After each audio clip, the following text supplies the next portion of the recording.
إن الحمد لله نستعينه ونستغفره ونعوذ بالله من شرور أنفسنا ومن سيئات أعمالنا.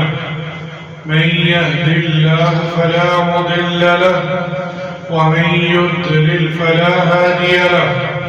أشهد أن لا إله إلا الله وحده لا شريك له وأشهد أن محمدا عبده ورسوله. يا أيها الذين آمنوا اتقوا الله حق تقاته ولا تموتن إلا وأنتم مسلمون. يا أيها الناس اتقوا ربكم الذي خلقكم من نفس واحدة وخلق منها زوجها وبث منهما رجالا كثيرا ونساء. واتقوا الله الذي تساءلون به والأرحام إن الله كان عليكم رقيبا. يا أيها الذين آمنوا اتقوا الله وقولوا قولا سديدا يصلح لكم أعمالكم ويغفر لكم ذنوبكم ومن يطع الله ورسوله فقد فاز فوزا عظيما. أما بعد إن أصدق الحديث كتاب الله وأحسن الهدي هدي محمد صلى الله عليه وسلم وشر الأمور محدثاتها وكل محدثة بدعة وكل بدعة ضلالة وكل ضلالة في النار. لائق تکریم سامعین مکرم، بزرگان دین، نوجوان ساتھیوں، آج 25 ربیع الاول 1447 ہجری ہے. اللہ کے رسول صلی اللہ علیہ وسلم یہ نصیحت اپنے جمعہ مبارک میں کیا کرتے تھے: اتق اللہ، اللہ سے ڈر جاؤ، لعلکم ترحمون، تاکہ آپ پر رحم کیا جائے. اس کے بعد آج جو خطبے کا موضوع ہے کہ آپ صلی اللہ علیہ وسلم سے محبت اور ان کی اطاعت، اس حوالے سے قرآن مجید میں سورہ آل عمران میں آیت نمبر 31 جس میں اللہ سبحانہ وتعالیٰ نے ارشاد فرمایا ہے: قُلْ إِن كُنتُمْ تُحِبُّونَ اللَّهَ فَاتَّبِعُونِي يُحْبِبْكُمُ اللَّهُ وَيَغْفِرْ لَكُمْ ذَنُوبَكُمْ وَاللَّهُ غَفُورٌ رَحِيمٌ. یہ آیت کریمہ ہم گزشتہ جمعے میں بیان کر چکے ہیں کہ اللہ سبحانہ وتعالی اپنے پیارے حبیب خاتم الانبیاء محمد صلی اللہ علیہ وسلم سے مخاطب ہو کر یہ فرما رہے ہیں کہ آپ ان کو بتا دیجئے، کہہ دیں کہ اللہ سبحانہ وتعالی کی محبت اگر آپ چاہتے ہیں تو آپ کو میری تابعداری کرنی ہوگی، آپ صلی اللہ علیہ وسلم کی اطاعت کرنی ہوگی. تو یہ اطاعت کرنے کا فائدہ اللہ سبحانہ وتعالی کی محبت حاصل ہوگا. یہ چھوٹا عمل نہیں ہے. اللہ سبحانہ وتعالی جس سے محبت کر لے وہ دنیا اور آخرت میں کامیاب ہے. اور پھر کیا فرمایا کہ خالی میں محبت نہیں کروں گا، یہ محبت اللہ کی تمہارے گناہوں کا کفارہ بھی بن جائے گا، تمہارے گناہ معاف فرما دے گا. اب ہمارے معاشرے میں اللہ کے رسول کی محبت کو لے کر نئے نئے طریقے ایجاد کیے گئے. وہ یہ سمجھتے ہیں کہ ہم فلاں طریقہ کر لیں گے تو کامیاب ہو جائیں گے.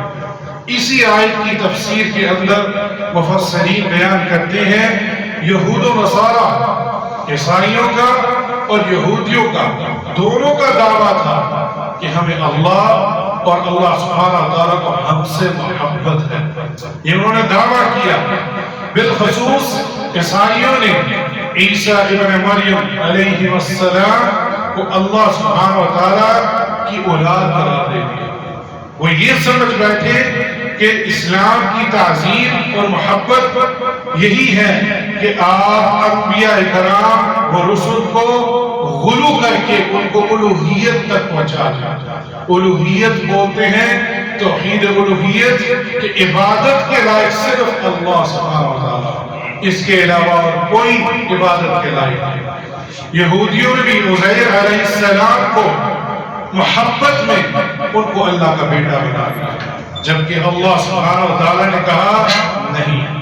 اس طرح اللہ کا قرب اور اس کی رضا اور محبت چاہتے ہیں تو اللہ سبحانہ و تعالیٰ نے فرمایا ان کے دعووں اور خود ساختہ طریقوں سے اللہ کی محبت اور اس کی رضا حاصل نہیں ہو سکتی۔ اس کا تو صرف ایک ہی طریقہ ہے کہ میرے آخری پیغمبر محمد صلی اللہ علیہ وسلم پر ایمان لاؤ اور اس کی اتباع کرو۔ جب تک اس کی اتباع نہیں کرو گے تب تک تم کامیاب نہیں ہو سکتے۔ اس تفسیر سے ہمیں یہ بھی پتہ چلا کہ آپ صلی اللہ علیہ وسلم کو مبعوث کرنے کے بعد جتنے بھی ادیان تھے وہ سب منسوخ ہو گئے، سب منسوخ ہو گئے۔ جو کوئی بھی ہے آپ صلی اللہ علیہ وسلم کی بعثت کے بعد اسے آپ صلی اللہ علیہ وسلم پر ایمان لانا ضروری ہے۔ اس آیت سے تمام دعوے دار جو ان سے محبت کے لیے ایک کسوٹی اور معیار مہیا کر دیا ہے۔ آپ کا جو دعویٰ اور معیار کسوٹی یہ ہے کہ آپ صلی اللہ علیہ وسلم کی اطاعت کریں۔ جب آپ صلی اللہ علیہ وسلم کی اطاعت کریں گے تو اللہ سبحانہ و تعالیٰ آپ کو محبت بھی کریں گے اور آپ کے گناہ بھی معاف کریں گے۔ یہ دعویٰ امت محمد صلی اللہ علیہ وسلم کے انہوں نے بھی کیا لا الہ الا اللہ کہہ کر اور اپنے آپ سے یہ خوش ہو رہے ہیں کہ ہم امت محمد میں سے ہیں صلی اللہ علیہ وسلم تو ہم کامیاب ہیں۔ چاہے وہ شرک کرے، چاہے وہ بدعات کرے، گناہ کبیرہ یا صغیرہ کرے، عمل کرے یا نہ کرے، وہ یہ زعام کر بیٹھا ہے جس طرح یہود و نصارہ نے کیا تھا کہ میں امت محمد سے ہوں کامیاب ہو گیا۔ یہ طریقہ درست نہیں۔ اگر آپ کو سچی محبت اور آپ کا جو دعویٰ ہے وہ سچا ہے تو آپ کو آپ صلی اللہ علیہ وآلہ وسلم کا جو طریقہ ہے عبادت کا اس طرح عبادت کرنی ہوگی، وگرنہ آپ کا ہر عمل رد کر دیا جائے گا۔ اللہ کے رسول صلی اللہ علیہ وسلم نے فرمایا من عمل عملا ليس عليه امرنا فهو رد او كما قال صلاة والسلام۔ متفق علیہ حدیث ہے، امام بخاری اور مسلم لے کر آئے ہیں کہ جس نے ایسا کام کیا جس پر ہمارا معاملہ نہیں، یعنی ہمارے بتلائے ہوئے طریقے پر نہیں، اس سے مختلف ہے، وہ مردود ہے، مسترد ہے، کبھی مقبول نہیں ہو سکتا۔ دوسری نصیحت، ایمان تب آئے گا جب آپ صلی اللہ علیہ وسلم کی محبت میں اس کی اتباع کریں، یعنی آپ صلی اللہ علیہ وسلم کی جو محبت ہے یہ ایمان کا حصہ ہے۔ اسی لیے تو اللہ سبحانہ وتعالیٰ نے اپنے کلمہ شہادت میں یہ شامل کیا ہے لا الہ الا اللہ، نہیں کوئی معبود برحق سوائے اللہ سبحانہ وتعالیٰ کے، اور محمد رسول اللہ صلی اللہ علیہ وسلم کہ آپ اللہ کے آخری رسول ہیں۔ امام بخاری یہ حدیث لے کر آئے ہیں لا یؤمن احدکم حتی اکون احب الیہ من والدہ وولدہ والناس اجمعین۔ اس پر غور کیجئے، نبی کریم صلی اللہ علیہ وسلم نے اپنے زبان مبارک سے ارشاد فرمایا کہ تم میں سے کوئی شخص ایمان حاصل نہیں کر سکتا جب تک اس کے والد، اس کی اولاد والناس اجمعین تمام لوگوں سے اس کے دل میں میری محبت زیادہ ہو جائے۔ اللہ اکبر، کیا معنی ہوا؟ غور کیجئے، آپ کا والد کہہ رہا ہے کہ اپنے چہرے سے بال اتارو، آپ کہو گے نہیں یہ میری محبت ہے اللہ کے رسول سے کہ میں آپ کی اطاعت نہیں کروں گا۔ آپ کی اولاد آپ کو کہہ رہی ہے کہ ہمیں دولت چاہیے، چاہے حلال ہو یا حرام، لیکن آپ کا جواب ہونا چاہیے نہیں، میرے دل میں اللہ کے رسول کی محبت ہے، میں حرام نہیں کماؤں گا۔ آپ دیکھتے ہیں کہ عوام الناس کثیر تعداد میں بدعات کر رہی ہیں، خرافات کر رہی ہیں، گناہ میں مبتلا ہیں، آپ کہیں گے میں ان میں نہیں شامل ہوں گا، کیونکہ کثرت تعداد دلیل نہیں ہے، دلیل جو اللہ اور اس کے رسول کے ساتھ۔ میرے دل میں آپ صلی اللہ علیہ وسلم کی محبت ہے، میں ان لوگوں کے پیچھے نہیں چلوں گا، جو قول اللہ و قول رسول اللہ ہے میں اسی پر اتباع کروں گا۔ یہ ہے ایمان کا حصہ۔ تو یہ حدیث اس کا حوالہ نمبر 15 ہے، اس کو سمجھیے۔ پھر امام بخاری ایک اور حدیث لے کر آئے ہیں، اور عبداللہ بن ہشام رضی اللہ عنہ وہ ارشاد فرماتے ہیں کنا مع النبی صلی اللہ علیہ وسلم، کہ ہم سب اللہ کے رسول صلی اللہ علیہ وسلم کے ساتھ تھے۔ کتنے خوش نصیب تھے یہ صحابہ، واللہ آج ہم ترستے ہیں آپ کی رفاقت کے لیے۔ وَهُوَ آخِذٌ بِيَدِ عمر بن الخطاب، اللہ اکبر، آپ صلی اللہ علیہ وسلم نے عمر بن الخطاب کا ہاتھ پکڑا ہوا تھا۔ اللہ ہمیں بھی ان میں شامل کر دے، قیامت کے دن آپ اپنے ہاتھوں سے ہمیں حوض کوثر سے پانی پلائیں۔ فقال له عمر یا رسول اللہ لأنت احب الی من کل شیء الا من نفسی، اے اللہ کے رسول مجھے آپ سے محبت ہے ہر چیز سے، الا بنفسی، سوائے اپنی جان سے۔ عربی میں نفس اس کے بہت سارے معنی ہیں، آگے اس کی وضاحت کروں گا، لیکن ذہن میں رکھیے گا الا بنفسی، اپنی جان سے بھی زیادہ۔ فقال النبی صلی اللہ علیہ وسلم لا عمر، نہیں عمر، والذی نفسی بیدی، اللہ جس کے ہاتھ میں میری جان ہے، حتی اکون احب علیک من نفسک، کہ تیرا ایمان اس وقت تک مکمل نہیں ہو سکتا جب تک تم اپنے نفس سے بھی مجھے زیادہ محبت نہ کرو۔ فقال له عمر بن الخطاب رضی اللہ عنہ نے کہا کہ الآن واللہ، اسی وقت اسی موقع پہ عمر بن الخطاب نے کہا ابھی اللہ کے رسول لأنت احب علی من نفسی، دنیا کی ہر چیز کے ساتھ اپنے نفس سے بھی زیادہ آپ سے محبت کرتا ہوں۔ پھر فقال النبی صلی اللہ علیہ وسلم الآن یا عمر، پھر اللہ کے نبی صلی اللہ علیہ وسلم نے فرمایا عمر اب تیرا ایمان مکمل ہوا ہے۔ اللہ اکبر۔ نفس ہم جب ترجمہ پڑھتے ہیں اس کی جو لفظ کی جو حقیقت ہے، تعظیم، اس کو سمجھ نہیں پاتے۔ واللہ جب میں نے یہ حدیث کسی عرب عالم سے سنی تو میں چونک اٹھا۔ نفس کے معنی کیا ہیں؟ عربی میں نفس کے کئی معنی ہیں، جس میں سانس بھی ہے، روح بھی ہے، ذات بھی ہے، انسان کی اپنی شخصیت بھی ہے۔ یہ اس کے لفظی معنی ہے، اور اصطلاحی معنی میں یہ ہے اصل سمجھنے والا۔ نفس اصطلاحی معنی میں شریعت میں 3 چیزوں کا نام ہے۔ ایک نفس الامارہ، جو آپ کو گناہوں پر اکساتا ہے، یہ آپ کا نفس ہے جو آپ کو گناہوں کی طرف اکساتا ہے۔ نفس اللوامہ، جو آپ کو گناہوں پر ملامت کرتا ہے، آپ کو پچھتاوا ہوتا ہے۔ اور تیسرا نفس المطمئنہ، جو آپ کو نیکی پر قائم بھی رکھتا ہے اور مطمئن بھی کرتا ہے۔ اب اس حدیث کو سامنے لائیے۔ عمر بن الخطاب نے کہا تھا اپنے نفس سے زیادہ نہیں، یعنی میں گناہ کروں یا نہ کروں، میں گناہ کر کے اس میں پچھتاوا کروں یا نہ کروں، یا میں اپنے نفس کو نیکی پر مائل کر کے مطمئن ہوں یا نہ ہوں، اس کو چھوڑ کر آپ سب سے عزیز ہیں۔ اللہ کے رسول صلی اللہ علیہ وسلم کہتے نہیں عمر، یہ ایمان مکمل نہیں۔ ایمان تب مکمل ہوگا کہ جب تو گناہ کرے تو اس پر تمہیں ملامت بھی ہو، اور تمہارا نفس تمہیں گناہوں سے روکے بھی، اور تمہارا نفس نیکی کر کے تمہیں مطمئن بھی کرے. اللہ اکبر.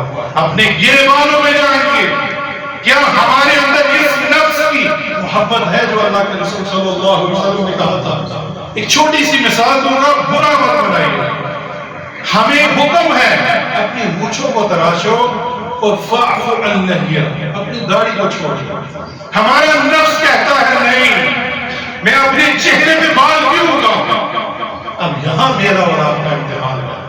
کیا میں اللہ کے رسول صلی اللہ علیہ وسلم کی اطاعت کر رہا ہوں یا نہیں؟ اللہ اکبر. یہ ایک چھوٹی سی مثال دی ہے. جب آپ شیئر کرنے لگے اس حدیث کو سامنے رکھیں کہ اللہ کے نبی نے منع فرمایا ہے، ہماری اوپر واجب ہے. کہا ہے حدیث میں، مجھے حکم ہوا ہے کہ اللہ نے مجھے حکم دیا ہے قص الشارب وفعف اللحیہ، کہ اپنی مونچھوں کو تراشو اور داڑھی کو چھوڑ دو. خالف الیہود، خالف النصارى، خالف المشرکین. اللہ اکبر. ہم بائیکاٹ تو کرتے ہیں، یہ بھی بائیکاٹ کرے گا.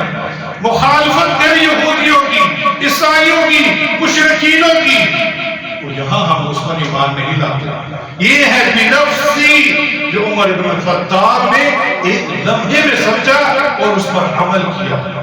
اللہ سبحانہ و تعالی ہمیں نفس المطمئنہ بنائے جو آپ صلی اللہ علیہ وآلہ وسلم کی صحیح معنیوں میں آپ کی اطاعت کرنے والا بنائے. اور یہ تزکیہ نفس میں بھی ہے. ہر جمعے یہ آیت پڑھتے ہیں، قد افلح من تزکا. اللہ اکبر. بے شک اس نے فلاح پالی، کامیاب ہو گیا اس نے اپنے نفس کو پاک کر لیا. اور یہ نفس الامارہ، نفس المطمئنہ، نفس اللوامہ، یہ ہمیشہ یاد رکھیے گا. اللہ سبحانہ و تعالی ہمیں ان تینوں نفس میں سے نفس المطمئنہ عطا فرمائے. سچی محبت رسول اللہ صلی اللہ علیہ وسلم سے ہوگی تو جنت میں آپ کا ساتھ بھی مل جائے گا. اللہ اکبر. ابھی میں نے تھوڑی دیر پہلے کہا کتنے خوش نصیب ہیں یہ لوگ، صحابہ کرام. ہم بھی ان میں شامل ہو سکتے ہیں، واللہ ہم بھی اس میں شامل ہو سکتے ہیں. شیخ ناصر الدین الالبانی رحمہ اللہ جو سلسلہ صحیح احادیث کے اندر یہ حدیث لے کر آئے ہیں، 2933 یہ حدیث ہے. انہوں نے اس حدیث کی سند کو صحیح کہا ہے. اور مصر کے محدث احمد شاکر رحمہ اللہ انہوں نے اس حدیث کو صحیح غیر ہی کہا ہے.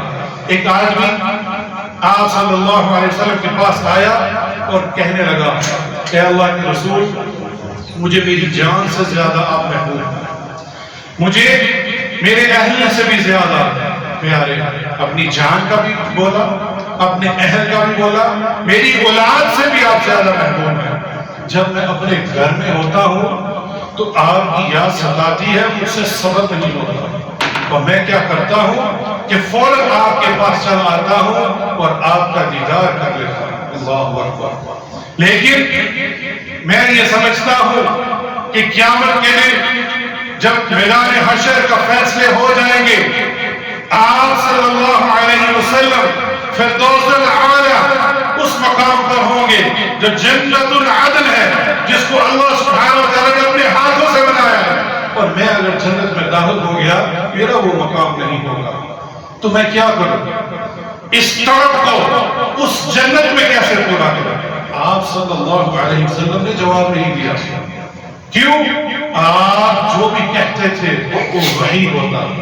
اور پھر جبرائیل علیہ السلام آئے اور یہ آیت نازل کی. اللہ اکبر. جو قیامت تک یہ آیت کریمہ پڑھی جائے گی، سورۃ النساء آیت نمبر 69 میں آپ صلی اللہ علیہ وسلم کو بتایا کہ من یطع اللہ والرسول فاولئک مع الذین انعم اللہ علیہم من النبیین والصدیقین والشہداء والصالحین وحسن اولئک رفیقا. اللہ اکبر. اور جو لوگ اللہ اور اس کے رسول کی اطاعت کریں گے، کس کی اطاعت کریں گے؟ اللہ اور اس کے رسول کی. لوگوں کی نہیں، اماموں کی نہیں، کسی ولی پیر کی نہیں، اللہ اور اس کے رسول کی اطاعت کریں گے. وہ جنت میں ان لوگوں کے ساتھ ہوگا جن پر اللہ کا انعام ہے. کن پر اللہ کا انعام ہے؟ پیغمبروں پر، الصالحین. اللہ اکبر. آپ شہید بھی نہیں ہوئے, آپ نے پیغمبر کی رفاقت بھی نہیں پائی, اب صدیقین میں سے بھی نہیں ہوئے, ابو بکر صدیق. پھر بھی اللہ سبحانہ و تعالیٰ آپ کو موقع دے رہا ہے, مجھے اور آپ کو کہہ رہے ہیں اللہ اور اس کے رسول کی اطاعت کر لو, تم ان کے ساتھ جنت میں ہو گے. اللہ اکبر. اور یہ آیت جب نازل ہوئی تو صحابہ کرام بہت خوش ہوئے, کہتے ہیں اتنی خوشی ہمیں کبھی نہیں ہوئی تھی جتنی یہ آیت سن کر ہوئی, اور ہمیں دلوں کو سکون مل گیا کہ قیامت کے دن ہم ان کے ساتھ ہوں گے جن کی ہم نے اطاعت کی ہے, جن کی ہم نے فرما برداری کی ہے, اپنے نفس سے بھی زیادہ ان کی فرما برداری کی ہے. تو یہ آیت سن کر صحابہ کرام خوش ہو گئے. اسی طرح سورۃ النساء میں آیت نمبر 64 میں اللہ سبحانہ و تعالیٰ نے ارشاد فرمایا وَمَا أَرْسَلْنَا مِن رَّسُولٍ إِلَّا لِيُطَاعَ بِإِذْنِ اللَّهِ, کہ ہم نے کبھی کوئی رسول نہیں بھیجا مگر اس واسطے کہ اللہ کے حکم سے اس کی تابعداری کی جائے. ہر رسول جو بھیجا گیا ہے اس کی اطاعت کے لیے, یہ ہے اصل محبت. پھر صحیح مسلم کے اندر حدیث نمبر 5955, اللہ اکبر, اس حدیث میں ابو ہریرہ رضی اللہ عنہ فرماتے ہیں کہ میری اور میری امت کی مثال اس شخص کی طرح ہے. اب اللہ سبحانہ و تعالیٰ کے رسول صلی اللہ علیہ وسلم مثال دے کر بتا رہے ہیں کہ میری اطاعت کرنا, اور مثال کیا دے رہے ہیں, ایک شخص ہے رات کے اندھیرے میں آگ جلاتا ہے, استوقد نارا, آگ جیسے ہی جلاتا ہے, یہ آج بھی مشاہدہ کر لیجئے جتنے بھی پتنگے ہیں, خشوات الارض ہیں, وہ اس کی طرف جانا شروع ہو جائیں گے. کیوں؟ کیونکہ انہیں لگ رہا ہے یہ روشنی ہے, لیکن در حقیقت وہ آگ ہے, اور اس طرف جائیں گے اور آگ میں گر جائیں گے. اللہ کے رسول صلی اللہ علیہ وسلم نے فرمایا میں اپنی امت کے لیے وہ جو آگ ہے وہ جہنم کی آگ ہے, میں انہیں پکڑ رہا ہوں اپنی امت کو, ان کے پیچھے کپڑوں سے, کمر کے پیچھے سے کھینچ رہا ہوں, لیکن میری امت میری اطاعت نہیں کر رہی, میرے ہاتھوں سے پھسل کر اس جہنم میں جا رہی ہے. والعیاذ باللہ من ذلک. اس سے اچھی مثال کوئی اور ہو سکتی ہے؟ آج کسی کو حدیث دو تو انکار کر دیتا ہے.